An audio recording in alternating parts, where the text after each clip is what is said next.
할렐루야. 오늘 말씀이 우리 한 사람 한 사람에게 하나님이 주시는 은혜의 말씀, 사랑의 말씀이 되기를 축복합니다. 오늘은 베드로전서의 말씀을 가지고 함께 은혜를 나누려고 합니다. 이 베드로전서는 사도 베드로가 소아시아에 흩어져 있는 그리스도인들에게 쓰신 편지입니다.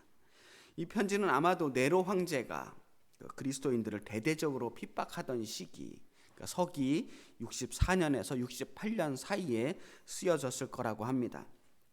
그야말로 모든 교회에 큰 위기가 찾아왔을 때였어요. 예수를 모른다고 부인하지 않으면 죽을 수도 있던 그런 시절이었습니다. 사실 베드로는 일찍이 자기가 예수님을 알지 못한다고 3번이나 부인했던 그런 실패를 경험했던 사람이었습니다. 예수님을 모른다고 하고 자기의 목숨을 지키고 났을 때 찾아왔던 그 절망감, 말할 수 없는 부끄러움을 경험했던 그 사도 베드로가 그랬기 때문에 다른 성도들만큼은 자기가 경험했던 그 상처, 그 낙심과 좌절을 경험하지 않기를 바라는 마음이 얼마나 간절했겠어요. 그래서 베드로는 이 베드로전서를 기록하면서 성도들이 환난과 핍박과 시험 속에서도 믿음을 잃지 않고 용기를 내어서 끝까지 그 믿음을 지킬 수 있기를 원하면서 이 편지를 쓴 겁니다. 오늘 베드로는 본문에서 과연 그리스도인이란 어떤 존재인지에 대해서 이야기를 하고 있습니다. 과연 그리스도인의 정체성은 무엇이고 우리는 어떻게 이 믿음을 날마다 점점 더 성숙해 나갈 수 있겠느냐 하는 이야기를 오늘 말씀을 통해서 이야기를 하고 있습니다. 이 정체성이라는 게 뭐예요? 정체성, 아이덴티티. 내가 누구냐? 나는 어떤 존재냐 하는 문제입니다. 이 문제가 굉장히 중요한 문제예요. 내가 누구인지 내 자아가 확고하고 정체성이 분명한 사람들은 흔들리지 않습니다. 다른 사람들의 말에 흔들리지 않고 외부의 환경에도 흔들리지 않아요. 상황이 좋다고 들뜨지도 않을 뿐더러 상황이 어렵다고 주눅들지도 않습니다. 어른이 된다는 게 그런 거예요. 어른이 된다는 건 자기 정체성이 점점 더 확고해지는 거예요. 자기에 대해서, 자기 자신에 대해서 좀 더 깊이 알아가는 겁니다. 영적인 성숙이라는 것도 마찬가지죠. 하나님 앞에서 나는 누구인가 하는 것을 깊이 깨달아가는 것이 영적인 성숙입니다. 젊었을 때는 누구보다도 다혈질이었고 혈기왕성해서 참 실수도 많이 했던 베드로가 어느덧 육체적으로나 영적으로나 깊이 무르익게 되었어요. 이제는 교회의 어엿한 어른으로서 수많은 성도들을 권면하고 성숙한 신앙의 길로 이끌어가고 있는 교회의 지도자로서 귀한 가르침을 주고 있습니다.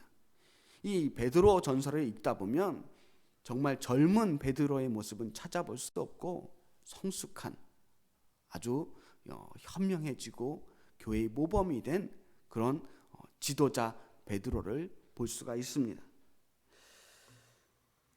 오늘 말씀은 그래서 어떻게 보면 어른들 잔소리 같은 말씀으로 들릴 수도 있겠지만 나이 지긋하신 사도 베드로가 젊은 성도들을 앉혀놓고 그렇게 이야기하는 말씀으로 듣게 된다면 좀 더 겸손한 마음으로 들을 수 있지 않을까 생각을 합니다.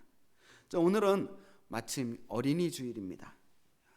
어린이 주일마다 우리는 이런 말씀을 듣습니다. 어린아이와 같이 되지 아니하면 결코 천국에 들어갈 수 없다. 어린아이와 같이 된다는 것은 과연 무엇일까? 일단 이 이야기부터 시작을 해보려고 합니다. 2절 말씀을 제가 읽겠습니다. 갓난 아기들 같이 순전하고 신령한 젖을 사모하라. 이는 그로 말미암아 너희로 구원에 이르도록 자라게 하려 함이라. 오늘 베드로는요 어린아이 정도가 아니라 갓난아기들처럼 되라고 말씀하십니다. 여기서 이 어린아이와 같이가 아니고 이 갓난아기처럼 된다는 것은 마치 막 태어난 갓난아기가 엄마 젖을 먹기 위해서 간절하게 그 젖을 찾는 그 모습을 떠올리면서 마치 그 갓난아기가 젖을 사모하는 것처럼 그렇게 사모하라는 거예요. 그 신령한 젖이 우리를 구원에 이르도록 자라나게 할 것이라는 겁니다. 그 순전하고 신령한 젖이 무엇인지는 좀 더 살펴봐야 할 것 같으니까 일단 갓난아기의 사모함이란 어떤 것일까를 먼저 살펴봤으면 좋겠어요. 갓난아기를 이렇게 보면 이 아이들은 일단 배가 고프면 말을 할 줄 모르니까 울어요. 그 갓난아기의 유일한 관심은 오직 먹는 것밖에 없습니다. 여기서 핵심은 관심이 무엇에 있느냐 하는 것이 아니라 그 갓난아기의 태도예요. 그 아기들은 꾸밈이나 거짓이 없습니다. 감정의 표현에도 조금도 꾸밈이 없어요. 있는 그대로. 그게 순수하다는 겁니다. 순수하다는 건 다른 것과 섞이지 않았다는 거거든요. 그 아이들이 원하는 그 마음에 다른 꿍꿍이가 숨어있지 않다는 거예요. 이것저것 입속을 따지지 않아요. 그야말로 순전하게 순수하게 자기가 원하는 것에 집중하고 있습니다. 오직 본질에 집중하는 모습을 볼 수가 있어요. 젖 한 번 먹겠다고 정말 온 힘을 다 기울여서 울고 있습니다.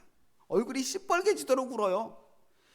이 갓난아기들은요, 매번 젖을 먹을 때마다 그런 간절함과 사모함이 있습니다.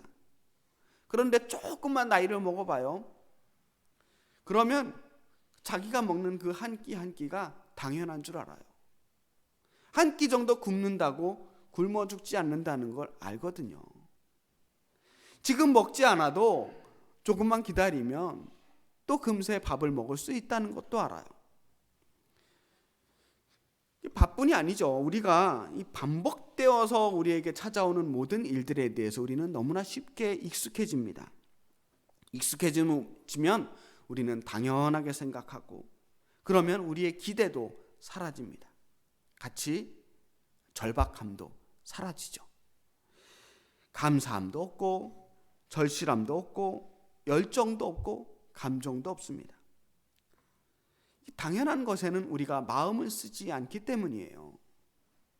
아기들에게는 그런데 모든 것이 처음이에요. 모든 게 익숙한 게 하나도 없습니다. 그래서 당연한 게 없어요. 아기들은 잠이 오면요, 잠을 자지 않으려고 안간힘을 씁니다. 그걸 잠투정이라고 하거든요. 왜 잠투정을 하냐면 이 아기들은 잠이 와서 잠이 이렇게 들어서 눈이 감기면 내일 아침이 온다는 사실을 알지 못하기 때문이래요.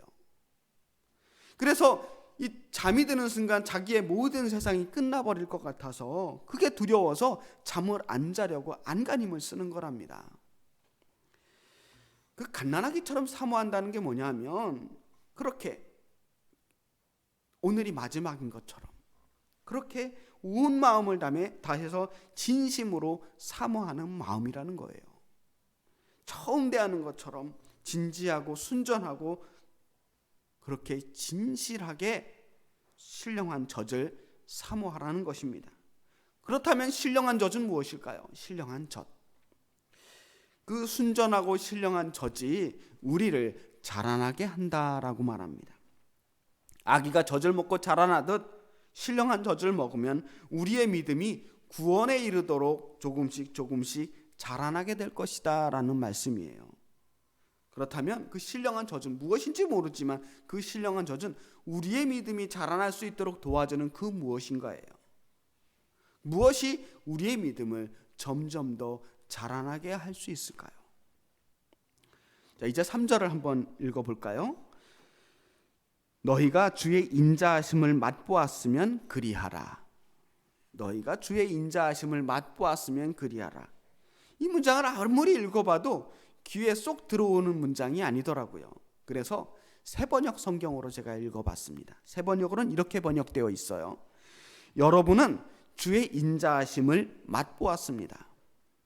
우리는 이미 주님의 인자하심을 맛본 사람들이라는 거예요.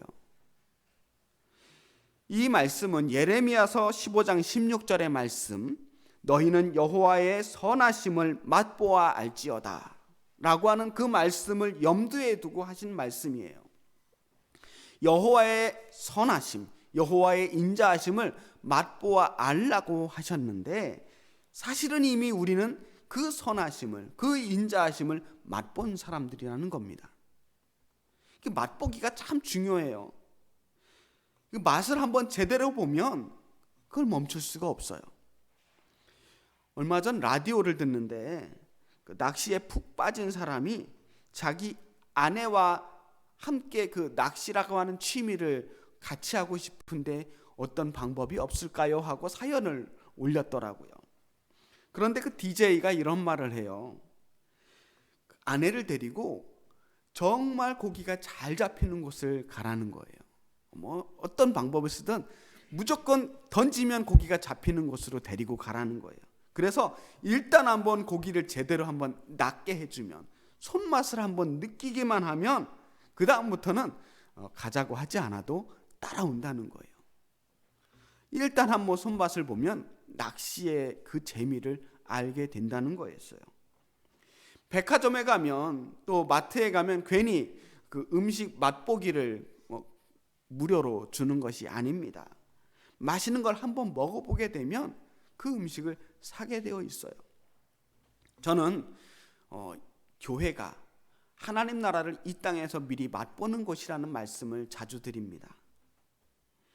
하나님 나라가 어떤 곳인지 우리가 정확하게 알 수는 없지만, 그래도 이 교회에서 그 하나님의 나라에 대해서 미리 맛을 봐야 되지 않을까. 교회는 그런 곳이어야 한다고 생각합니다. 그래야 우리가 진심으로 그 하나님의 나라를 소망하게 되고 그곳을 가기를 기다리게 될 것이기 때문입니다. 믿음도 맛을 봐야 그 기쁨을 알 수 있어요. 그런데 오늘 말씀에 우리는 이미 그 인자하심을, 주님의 인자하심을 맛보았다는 겁니다. 우리가 맛본 그 주님의 인자하심, 주님의 사랑, 히브리어로 헤세드라고 하는 하나님의 긍휼이에요. 우리가 맛본 그 주님의 사랑은 무엇일까? 사실 다른 말로 말하면 이미 우리가 살면서 하나님의 사랑을, 하나님께서 우리를 사랑하신다는 것을 경험했다는 겁니다. 돌아보면, 우리의 인생을 돌아보면 우리의 인생 구석구석에서 하나님의 손길을 느낄 수가 있어요. 주님의 인자하심과 주님의 은혜가 아니었다면 오늘 우리가 여기에 있을 수 있을까?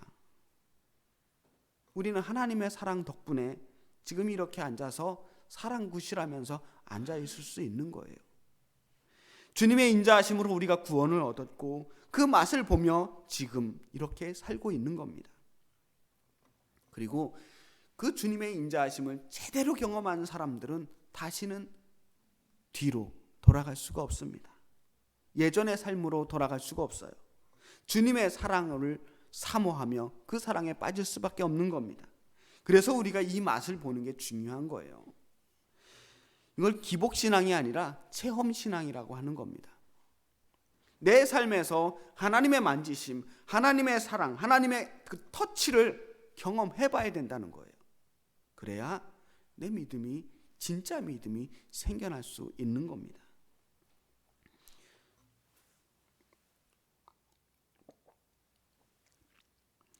다음 성경 구절을 우리 함께 읽겠습니다. 4절 말씀입니다. 사람에게는 버린 바가 되었으나 하나님께는 택하심을 입은 보배로운 산돌이신 예수께 나아가. 이스라엘이라고 하는 나라는요, 참 돌멩이가 많은 나라예요. 온 나라가 돌이 흔한 나라입니다. 광야에 굴러다니는 게 돌이에요. 그래서 그런지 우리가 성경을 읽다 보면 돌에 대한 비유가 정말 많이 나옵니다. 베드로도 오늘 말씀에서 돌에 대한 비유를 사용하고 있어요. 하긴 베드로라는 이름 자체가 이 반석이라는 뜻의 이름이잖아요. 예수님께서 지어주신 별명 반석, 페트라, 그 이름이 베드로거든요. 베드로는 먼저 예수님을 산돌이라고 비유를 합니다. 산돌, 살아있는 돌이에요. 리빙스턴. 이게 무슨 뜻인가 제가 정말 많이 찾아봤거든요. 그런데 딱 떨어지는 정답이 없더라고요. 신학자들마다 정말 다양한 해석을 하고 있어요. 이 산 돌에 대해서. 모세가 광야에서 내리쳐서 샘물을 쏟아내게 했던 그 반석을 의미하는 거다라고 하는 사람도 있었고요. 다니엘서에서 느부갓네살이 꿈에서 본 그 뜨인 돌의 비유를 여기에 적용하는 사람들도 있었어요. 정말 각양각색의 해석이 있었지만 사실 정답을 찾기는 어려웠습니다. 그래서 저는 오늘 말씀에서 등장하는 이 돌의 비유를 멀리서 찾기보다는 오늘 이 같은 단락 안에서 찾아보는 것은 어떨까 생각을 했어요. 돌이 살아있다는 게 사실 말이 안 되잖아요. 돌은 원래 다 죽어 있는 겁니다. 돌이 살아있으면 그게 이상한 일이에요. 그런데 죽어 있는 돌이 언제 생명을 얻게 됩니까? 광야에서 그 뒹구는 그 수많은 돌들이 언제 생명을 얻느냐 하면 그 돌들의 쓸모를 찾을 때 생명을 얻는 거예요. 건축하는 사람들이 그 광야에서 돌들을 가져가다가 다듬어서 집을 짓는 겁니다. 그 죽은 돌을 다듬어서 산 돌로 만드는 거예요. 쓸모 있는 돌, 자기 역할을 하는 돌을 만드는 거죠. 그래서 여기서 산 돌이라고 하는 것은 여기저기 뒹구는 그런 바위가 아니라 건축 자재로 쓰기 위해서, 사용하기 위해서 다듬은 돌을 산 돌이라고 한다는 겁니다. 그리고 이어서 나오는 그 모퉁이 돌의 비유를 우리가 이해를 해야 합니다.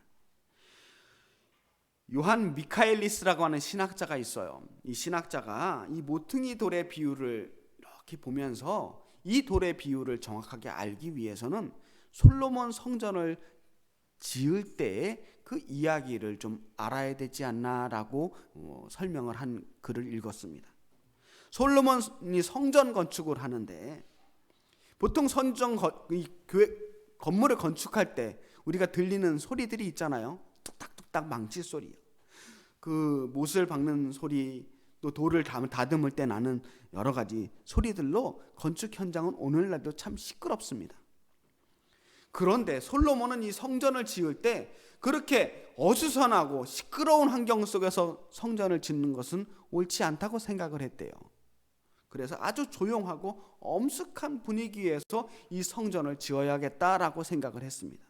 그래서 어떻게 했느냐면 미리 완벽한 설계도를 다 그려놓는 거예요.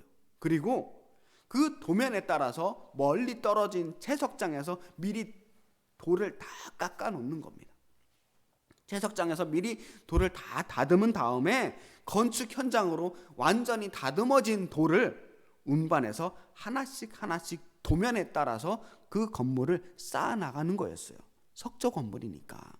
자, 그렇게 정확하게 그 돌들이 있어야 할 자리에 하나씩 조립을 해 나가는 식으로 이 성전을 지었다는 겁니다.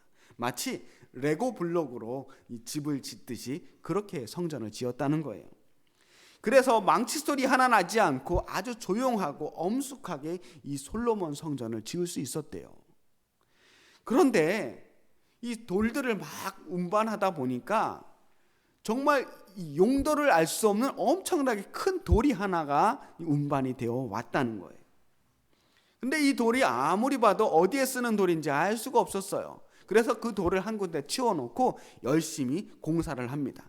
일단 기초공사를 다 마무리해 놓고 이제 본격적으로 건물을 올려야 하는데 그때 그 건물의 제일 기준이 되는 자리에 큰 돌을 하나 놔야 되는 거예요.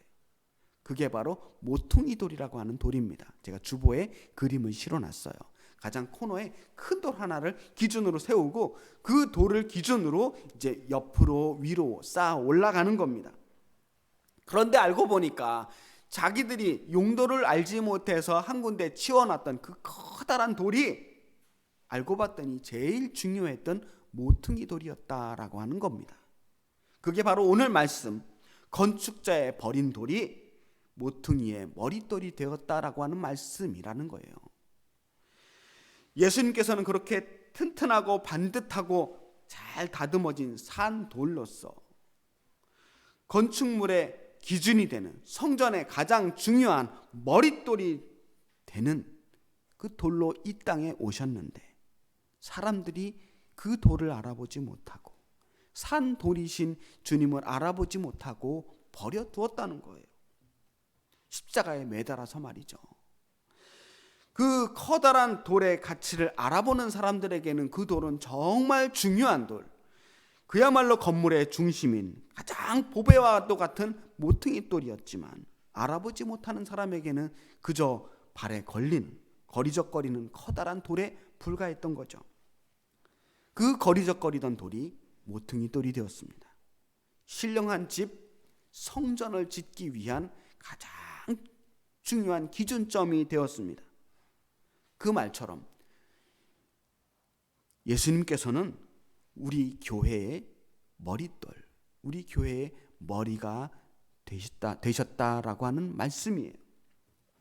그러면서 이 비유의 말씀을 하시면서 사도 베드로는 아주 정말 중요한 말씀을 하나 하셔요. 5절 말씀입니다. 우리 함께 읽어보겠습니다. 너희도 산 돌같이 신령한 집으로 세워지고 예수 그리스도로 말미암아 하나님이 기쁘게 받으실 신령한 제사를 드릴 거룩한 제사장이 될지니라. 아멘. 예수님만 산 돌이 되는 것이 아니라 우리도 산 돌이 되어야 한다라고 말씀하시고 계시는 거예요. 제가 아까 산 돌에 대해서 말씀드렸습니다. 산 돌은 길가에서 그저 굴러다니는, 그냥 굴러다니다가 버려지는 그러한 돌멩이가 아니라는 거예요. 그런 흔한 돌멩이가 아니라 집을 짓기 위해서 정성을 다해서 다듬고 쪼아서 만든 그 쓸모있는 돌이라는 것입니다. 예수님께서는 그 중에서도 가장 머리가 되는 돌이셨지만 우리도 산 돌이 되어야 한다는 겁니다. 우리도 그 신령한 집, 거룩한 성전으로 세워져야 할 그 돌에 귀한 산 돌이 되어야 한다는 말씀이에요. 하나님께서 우리도 역시 똑같이 사용하시기 위해서 귀하게 정성껏 다듬어 놓은 그러한 살아있는 돌이라고 하는 말씀입니다. 우리는 이 땅에 그저 아무렇게나 굴러다니는 쓸모없는 돌멩이가 아닙니다. 죽은 돌이 아닙니다. 우리는 산 돌이어야 합니다. 하나님을 기쁘시게 하기 위해서 이 땅에 한 사람 한 사람 부름받은 그 소중한 존재예요. 또한 하나님이 기쁘게 받으실 신령한 제사를 드릴 거룩한 제사장이라고 말합니다. 우리가 모두 다 산 돌일 뿐만 아니라 우리 모두에게 제사장이 되라고 말씀하고 계십니다. 아론의 자손들, 아니면 레위 지파나 목사나 신부나 특별한 부르심을 받은 특정한 종교인들 뿐만 아니라 우리 모두가 다 하나님을 기쁘시게 할 제사장으로 부름을 받았다라고 하는 말씀입니다. 종교를 개혁한 마르틴 루터라고 하는 사람은 만인 제사장이라고 하는 표현을 썼어요. 만인 제사장. 모든 사람이 다 제사장으로 부름받았다라고 하는 말씀이에요. 그 말은 우리 모든 사람이 다 사제가 되고 종교인이 되라는 말씀 아닐 겁니다. 우리의 모든 삶이, 우리 그냥 일상을 살아가는 모든 사람의 그 삶이 다 예배가 되어야 한다라고 하는 말씀이에요. 우리가 살아가는 그 모든 삶이 다 주님을 기쁘시게 하기 위한 예배처럼 살아야 한다. 그렇다면 우리가 살아가는 그 모든 삶의 자리가 다 주님의 거룩한 성전이 되어야 합니다. 맞아요. 우리가 숨쉬고 말하고 생각하고 노래하고 행동하는 그 모든 것들이 다 하나님을 기쁘시게 하는 예배가 될 때 그것이야말로 진짜 우리가 하나님을 기쁘시게 하는 거룩한 산돌이 되는 겁니다. 여러분이 땀 흘려 일하는 그 노동도, 걸어가면서 흥얼거리는 그 찬양도, 무심코 이웃들에게 건네는 그 따뜻한 말 한마디도, 이웃을 향한 따스한 손길도 다 주님을 기쁘시게 하는 거룩한 예배일 수도 있어요. 우리가 이곳 예배당에서만 예배하는 것이 아닙니다. 이 예배당을 벗어나서 여러분의 삶의 자리로 돌아가서도 거기서도 우리의 예배가 지속되어야만 합니다.